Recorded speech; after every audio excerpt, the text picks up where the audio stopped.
Hey everyone, I hope you're all doing well. In this video, I'm going to be sharing some of the English books that I've enjoyed reading so far this year, 2025. And I'm just gonna get right into it. All right, so the book that I'm currently reading is The Snowman by Jo Nesbø.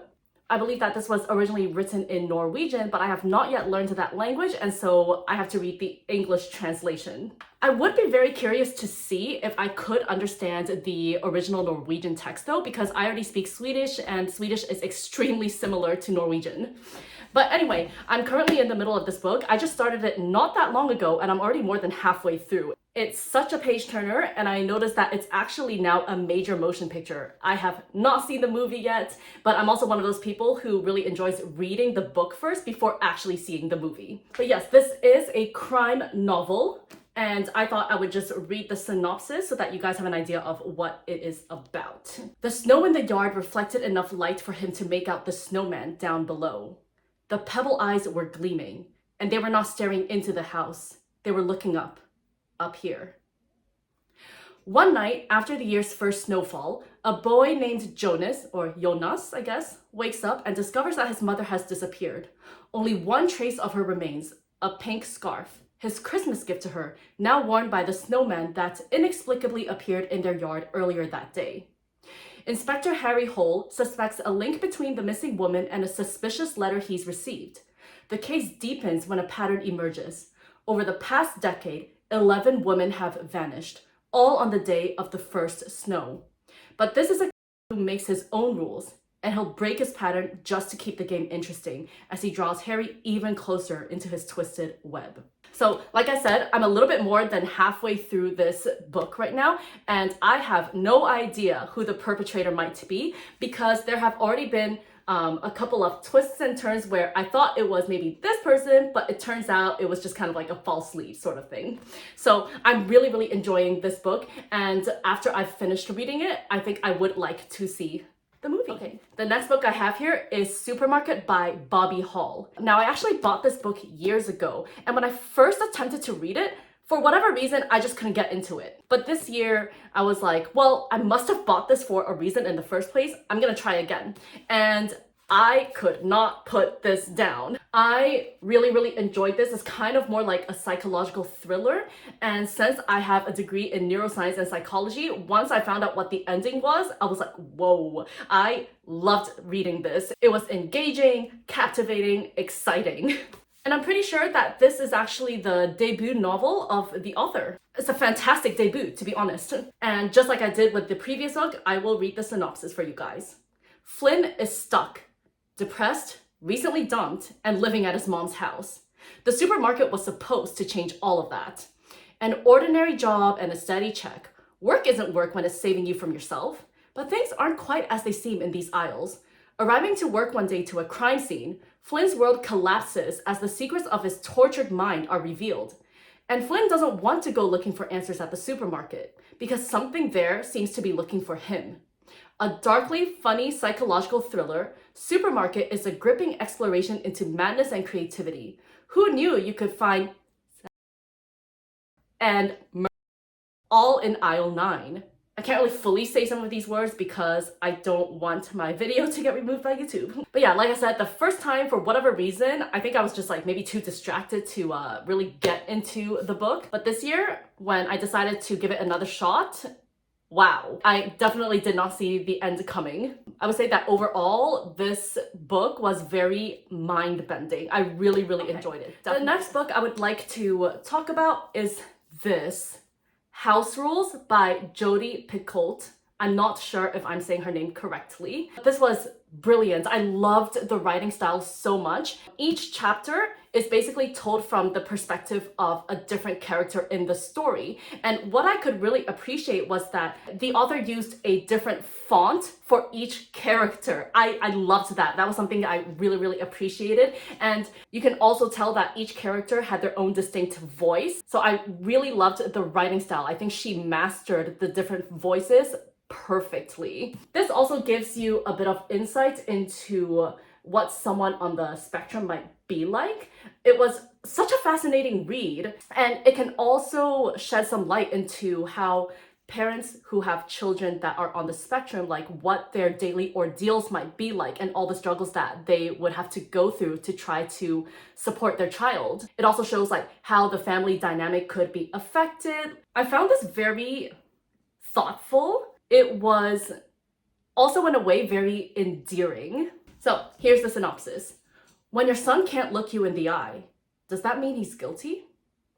Jacob Hunt is a teen with Asperger's syndrome. He's hopeless at reading social cues or expressing himself well to others, though he is brilliant in many ways.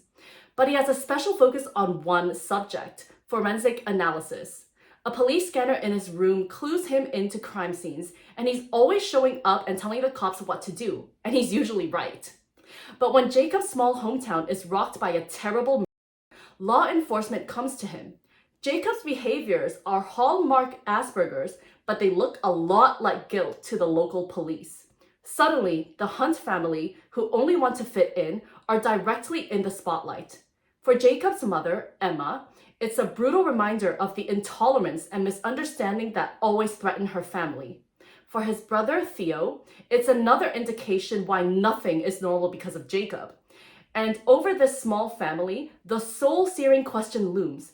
Did Jacob commit murder? All right, so the next book is kind of, again, in the same genre of crime and all of that. If you haven't picked up by now, there is a certain genre of books that I like to read. So the next one here is actually a CSI book. Have any of you ever watched the show? I know there are so many of them. There's CSI New York, CSI Miami, etc. But this is one of the CSI novels that is based on the series. I'm not sure if there is an episode on this or if they just like made this up after the show started airing and gaining popularity. This is an older book. I mean, it was published in 2003. And what I found really funny when I was reading this was that like at this time when the book was written, it mentioned that like, oh, not everybody has like GPS. It's such a huge contrast to today where everyone has GPS and there's like all these location sharing services. So yeah, sign of the times, I guess. But this is called Sin City. And I didn't expect it to be like amazing, but I started reading this while I was in Jamaica actually. And wow, in like the first 2 to 3 days, I was already almost done. It was so good. Right from the very start, the book really hooks you in and it makes you want to find out like what exactly happened. It turns out there's actually kind of like 2 mysteries that they have to solve in this. But yeah, here's the synopsis. Lynn Pierce seemed to be a devout Christian, devoted wife and mother, but she left behind a tape recording of her husband threatening to. Jenna Patrick was a professional stripper trying to get out of the trade and into junior college. Instead, she wound up in a locked room in the club where she worked.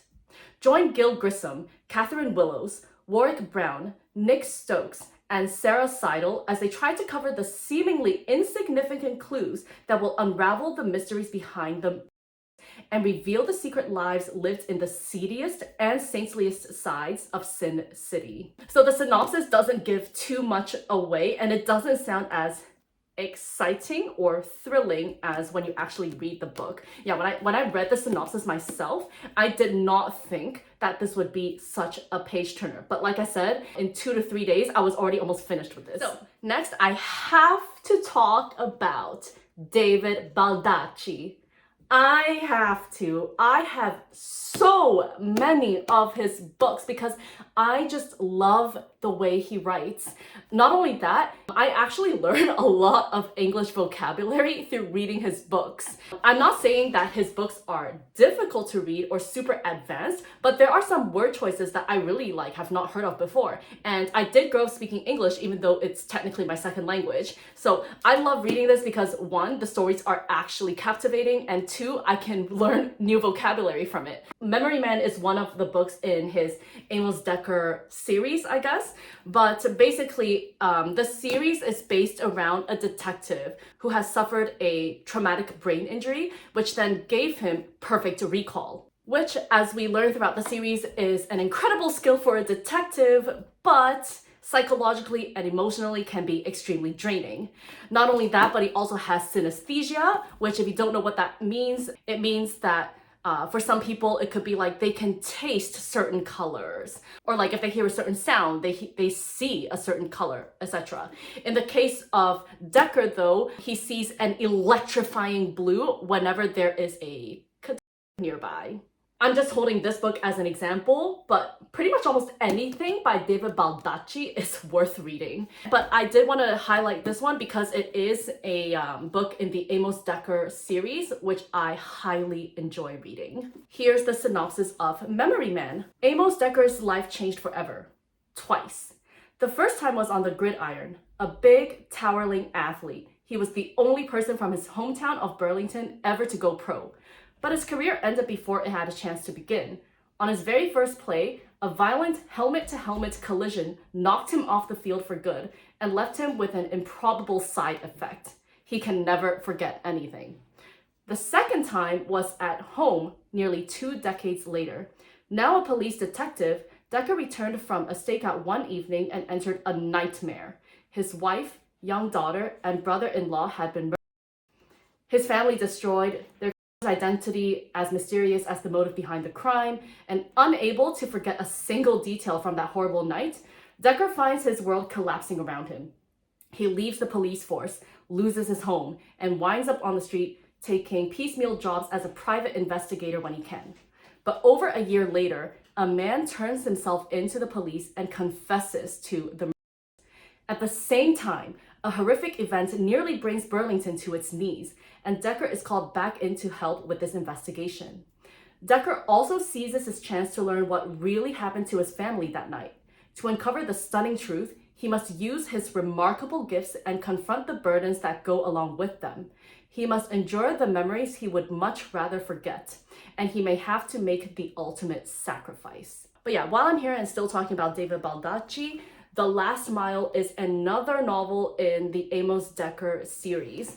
I could not put this down either, because this story is about a man who has been wrongfully convicted and is waiting on sentence. And I know that sometimes in real life, these sorts of things happen as well. And so this to me was a very interesting read because they basically had to try to prove that he was innocent after all. Here's the synopsis. Convicted Melvin Mars is counting down the last hours before his for the violent of his parents 20 years earlier, when he's granted an unexpected reprieve. Another man has confessed to the crime. Amos Decker, newly hired on an FBI special task force, takes an interest in Mars's case after discovering the striking similarities to his own life. Both men were talented football players with promising careers cut short by tragedy. Both men's families were brutally murdered, and in both cases, another suspect came forward years after the to confess to the crime, a suspect who may or may not have been telling the truth. The confession has the potential to make Melvin Mars, guilty or not, a free man. Who wants Mars out of prison and why now? But when a member of Decker's team disappears, it becomes clear that something much larger and more sinister than just the life of one convicted criminal hangs in the balance. Decker will need all of its extraordinary brainpower to stop an innocent man from being executed. Another author whose books I read very, very often is Stuart McBride. And one of his books that I read this year is called Blind Eye. Now, if you are, faint of heart or have a weak stomach, then I might not necessarily recommend Stuart McBride books to you because they sometimes can be quite gory and graphic. Every time I read one of his books, my face, I'm just like I feel uncomfortable, but at the same time, it's so disturbing that I have to keep reading it. Do you know what I mean? And this book was no exception to that case.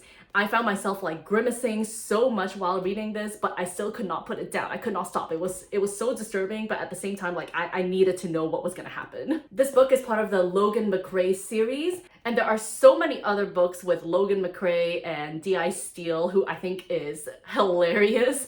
I love the character he's written for her. Just like the other books, I will read the synopsis and then you guys can decide if you would like to try it or not. Someone's preying on Aberdeen's growing Polish population. The pattern is always the same. Men abandoned on building sites, barely alive, their eyes and the sockets burned.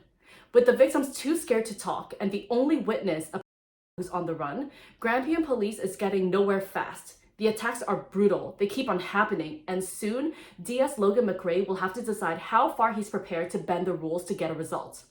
The Granite City is on the brink of gang warfare. The investigating team are dogged by allegations of corruption, and Logan's about to come to the attention of Aberdeen's most notorious crime lord. But every single time I read a Logan McRae and Steele novel, I just love the dialogue between them. Like, it's kind of the comic relief that you need in something so graphic and gory, honestly. If you don't mind a bit of gore here and there when you're reading, would definitely recommend Stuart McBride. Not only this book, but just his books in general.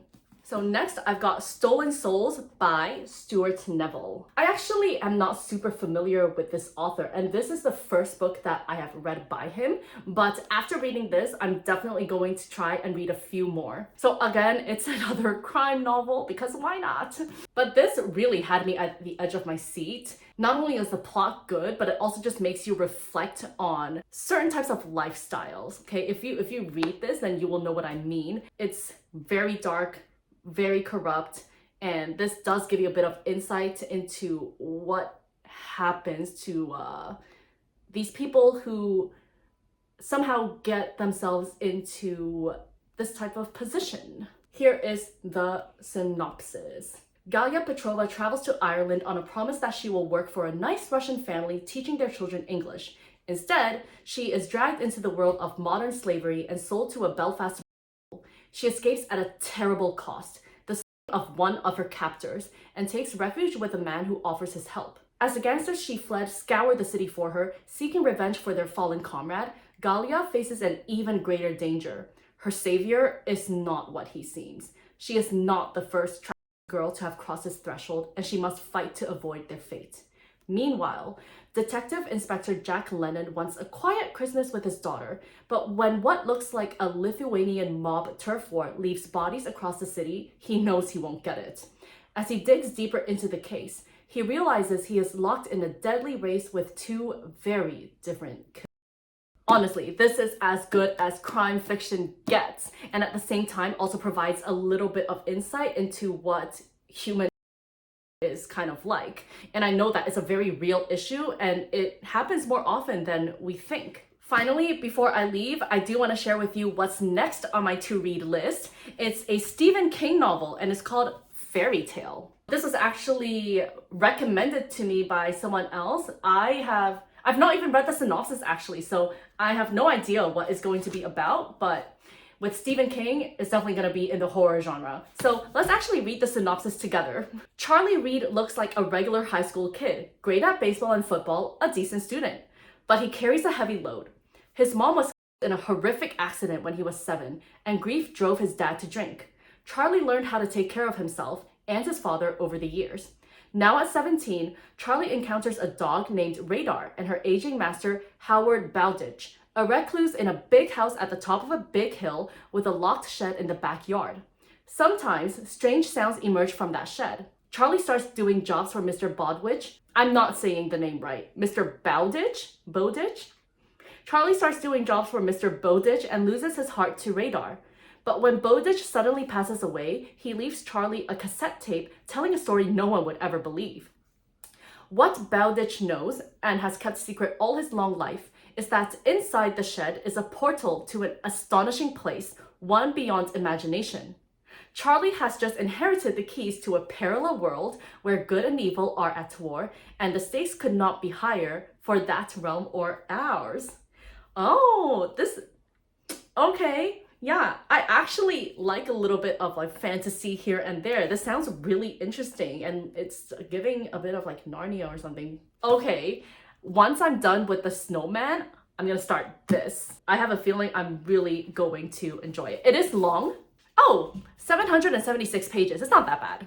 But yeah, this seems like it would be a very captivating read, so I'm excited to start this after I finish The Snowman. Thank you so much for watching until the end, guys. Comment with any book recommendations that you might have, and I'll see if any of them catch my eye. If you are interested in reading any of these books, you can actually find links to them down in the description box below. Happy reading, and I'll see you in the next one, guys. Bye!